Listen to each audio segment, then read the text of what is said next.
Hey everyone, I'm Matt. Welcome to my shop.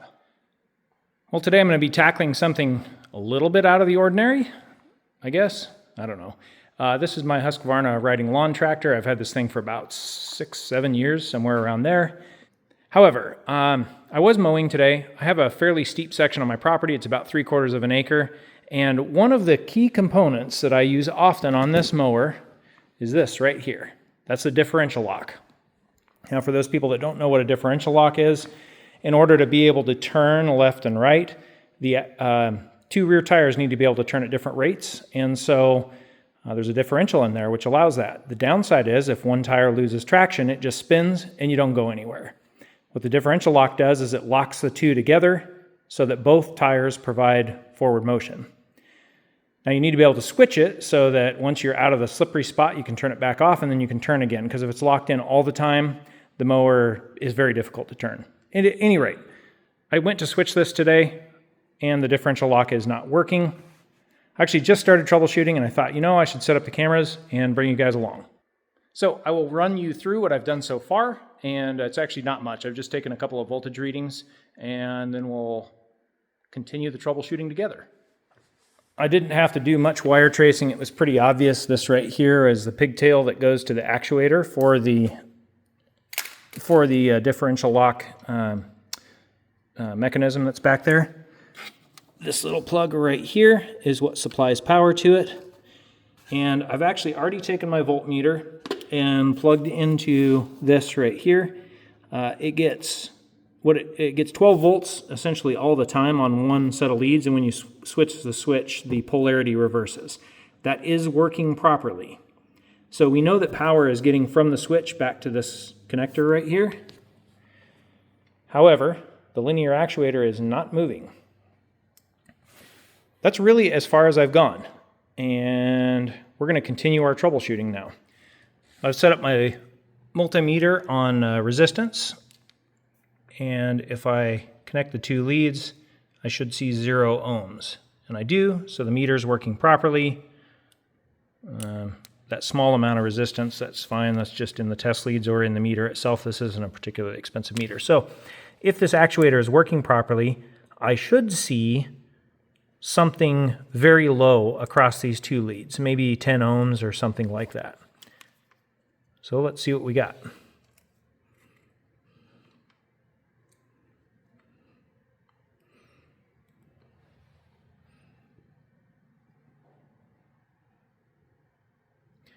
Half a mega ohm. What that indicates is this linear actuator is not functioning. So I'm going to pull that linear actuator out of there and see if we can figure out what's going on with it. It's going to be a little hard to film. I don't have a good way of getting this up on my lift. But this device right here is the linear actuator. It actually moves this kind of spring-loaded assembly back and forth right here, and this is what engages and disengages the differential lock. Right now it's basically spring-loaded into the unlocked position, and without the linear actuator to move this back and forth, the differential lock will never work. Fortunately, it actually looks pretty easy to pull this thing out.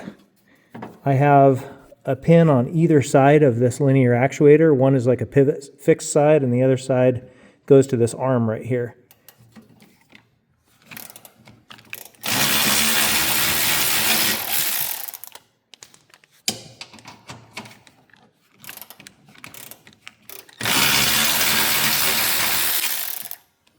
Got the pins out, but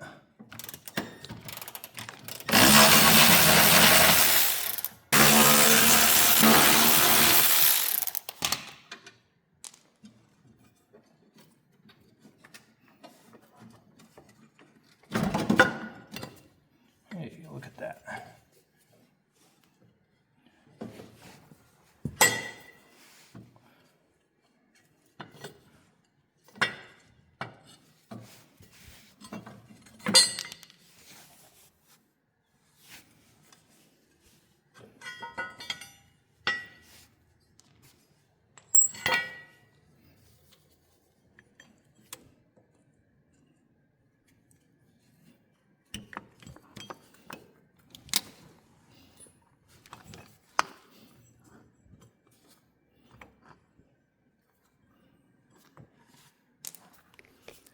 I've got this thing plugged back in. We'll see if it moves under no load.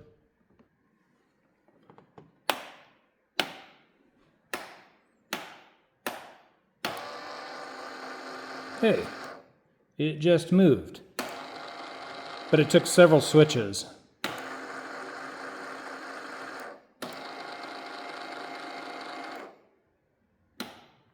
Oh, see, now it's not moving again. Okay, so something's intermittent inside of this thing.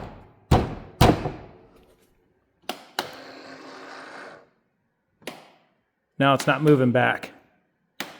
Okay, so I've definitely got some kind of issue going on here. Well, I did a little bit of web mining, and they are available, $250 to $300. That's a little bit steep. So here's what I think. I think this thing has some internal limit switches in it, and I think one of those limit switches is probably sticky. And so what I am going to do is to take the end cap off of this thing. If I take it apart and destroy it, it doesn't matter. I got to buy a new one anyway, and I know that they're available. So let's dissect this thing and see if it's something that I can repair.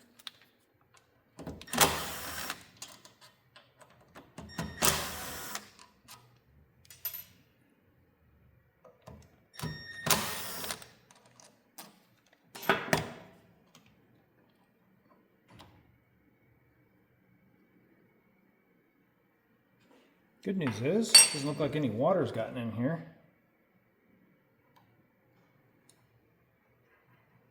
To be honest with you, I kind of expected to see a huge amount of moisture in here or something.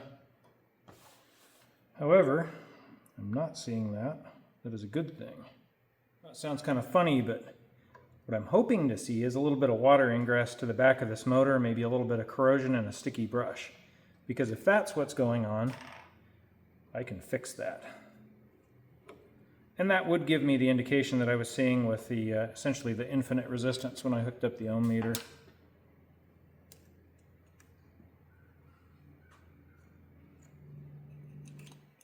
Dang.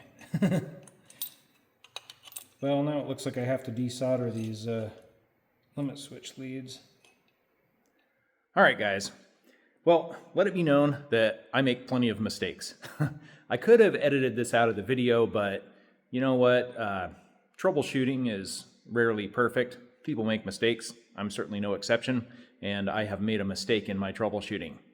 Let me tell you guys what's happened here. So it's actually the following day, and at about 3 a.m. I woke up, and I don't know, I guess I must have been dreaming about this troubleshooting because my brain told me to wake up because I made a mistake. And so I actually came out here and hooked up a voltmeter, tested my theory, and sure enough, I have unfairly condemned this linear actuator. It is not broken. So here's what happened. I had several opportunities to catch myself in the troubleshooting. They presented themselves nicely, and I missed all of them. Sometimes, you know, when I'm doing this troubleshooting, it's a little bit performative. What I mean is, I don't generally do projects just for YouTube. I usually set up the camera when I'm doing a project. However, you know, when I'm working by myself and I don't have the camera set up, I'm not talking to the camera, I'm not explaining things. And so sometimes when I'm doing troubleshooting, I get the blinders on just a little bit when the camera's set up because I'm thinking a couple steps ahead about what I'm going to show next. And that's exactly what happened here. So like I said, several opportunities presented themselves to tell me that I was screwing up the troubleshooting. I missed all of them because I was already thinking ahead about that linear actuator being bad. Now on the initial testing, what I did is I flipped the switch on, unplugged the linear actuator, checked for 12 volts right at this plug right here. I saw those 12 volts. The linear actuator wasn't moving. I hooked up the ohm meter to the linear actuator and saw infinite resistance and open. I assumed that was due to stuck brushes or a bad limit switch inside the actuator, and I said, okay, actuator's bad. And I didn't continue beyond that.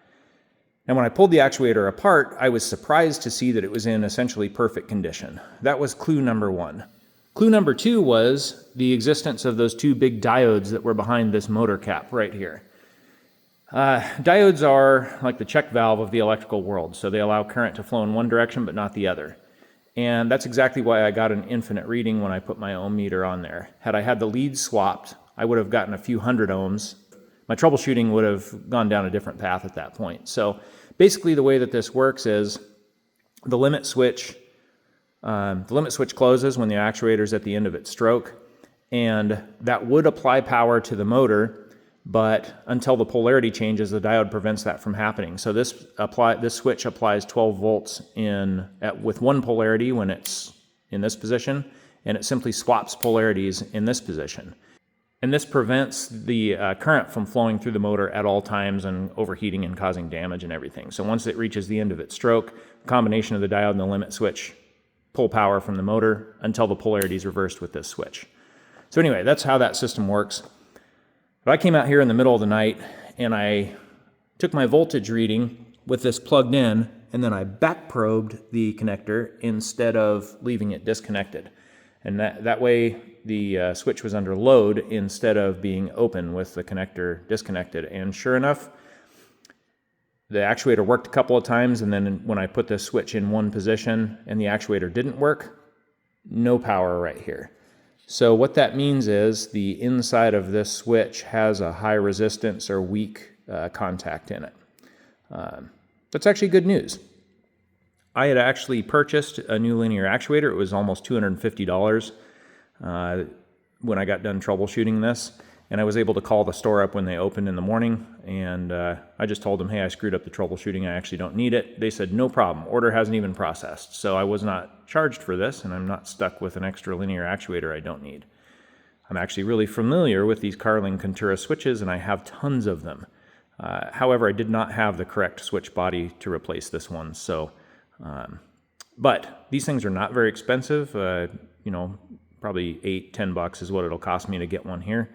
I have the tool needed to remove this rocker right here, so I ordered one of those. And when that gets here, I will swap this rocker over, plug it right in, and I will pretty much guarantee that the system will work just fine again.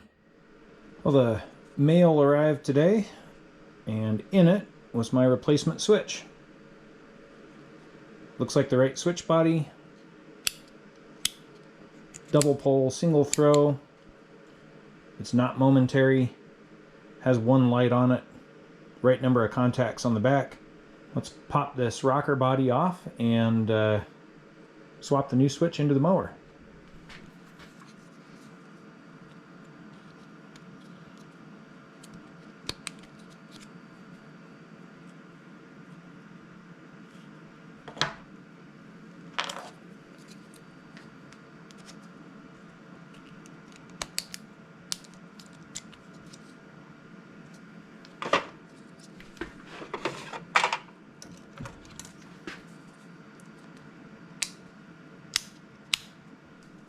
I did reassemble the locker last night, and the mower's all ready to go. I knew the switch was coming today, so figured I'd throw it back in there. And then I used my 12-volt power supply to test its operation in both directions, and it works consistently every single time. So switch installation is going to be super easy. Basically, I just need to plug it in there and pop it into place.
Well, I got the field about 90% mowed, and then the deck belt flew apart.